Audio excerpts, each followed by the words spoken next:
Penting memahami peta nasional ataupun internasional di dalam kita memahami apa yang terjadi saat ini di negara kita. Kita tidak bisa melihat sesuatu hanya dari jejak yang terjadi, lalu menganalisanya. Kita harus juga memahami apa isi otak man behind the gun-nya, supaya bisa mengantisipasi ke depan apa yang akan terjadi dan apa tindakan kita seharusnya. Kita mulai dari Amerika dengan Trump-nya, lalu ke Cina dengan Xi Jinping-nya, baru melihat apa yang terjadi di Indonesia karena keduanya. Kita semua tahu Donald Trump adalah seorang narsisism. Dari mana kita tahu Trump seorang narsisism? Apa itu narsisism? Seorang narsisism yaitu mereka yang megalomania, suka pamer dan everything about me, semua tentang dirinya terlebih dahulu. Latar belakang sekilas ini saya dapat dari 3 buah buku baru yang sedang saya baca. 1, bukunya berjudul Fierce. 2, Asian Waters. Dan ketiga, China Private Army. Dengan membaca ketiga buku tersebut, ternyata peta dunia bergeser jauh dari pemikiran liar saya sekalipun.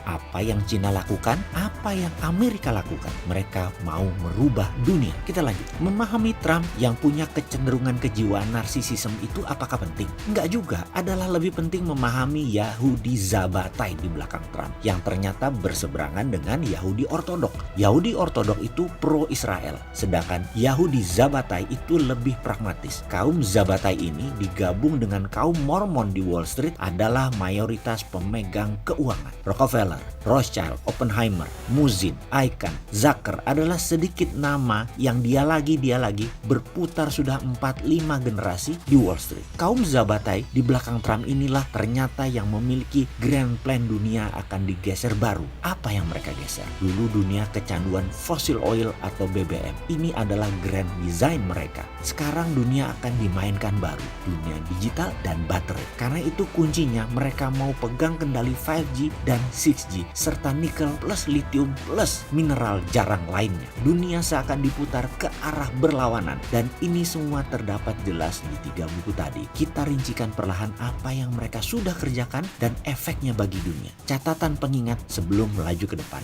Wall Street itu bukan New York Stock Exchange. Ingat ya, Wall Street bukan NYSE. Jadi kita harus juga bisa membedakan apa itu IMF. IMF itu bukan Wall Street. Amerika State itu bukan IMF, bukan Wall Street. Amerika bisa mengendalikan IMF, tapi belum tentu bisa mengendalikan Wall Street. Tersering malah Wall Street yang mengendalikan pemerintah Amerika. Kita mulai belah 3 makhluk berbeda sekarang. Amerika sebagai state, IMF, dan Wall Street. Contoh, IMF dengan lembaga rating S&P atau Standard and Poor's atau Moody's bisa saja memberikan sebuah negara investment grade kategorinya. Tetapi Goldman Sachs, Merrill Lynch malah menurunkan grade investasinya. Goldman Sachs atau JP Morgan represent mewakili Wall Street, Moody's mewakili IMF. Jangan mentang-mentang berkata sebuah lembaga rating IMF, Moody's menaikkan rating Indonesia lalu terus berpendapat negara ini bagus investasinya. Nggak begitu juga. Investor swasta lebih melihat Wall Street punya pendapat. Jadi sebuah negara mungkin saja disukai IMF tapi belum tentu didukung pemerintah Amerika. Di sisi lain, kalau Wall Street setuju, banyak setujunya pemerintah Amerika dengan mereka di dalam mendukung sebuah negara.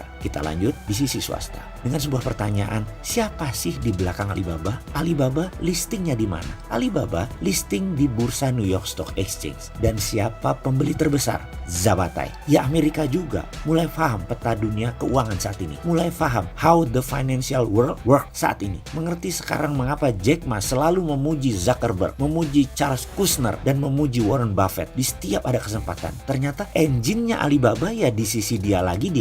Di atas kapitalis ada kapitalis ternyata. Pemerintah Cina bagaimana? Xi Jinping jadi raja Cina dengan jabatan presiden sampai mati, ini harus diawasi dengan seksama. Ideologi obor, one belt, one road itu senjata cakranya Xi Jinping. Bagaimana peta Cina kemudian? Tak ada IMF di sana, tapi Wall Street Cina adalah BUMN-nya Cina. Perang dagang terhadap Cina itu dilakukan Trump ternyata sejalan dengan maunya Wall Street. Buktinya Wall Street tumbuh rekor tertinggi sepanjang sejarah saat ini. Waduh, pengen deh meneruskan informasi ini, tetapi memang ada yang butuh. Memang banyak yang minat beginian. Oke lah, selamat bernegara saling serang. Saya hanya maunya sih meluruskan pengetahuan ini agar menjadi damai di negara. Sambil nanya, emang ada yang minat?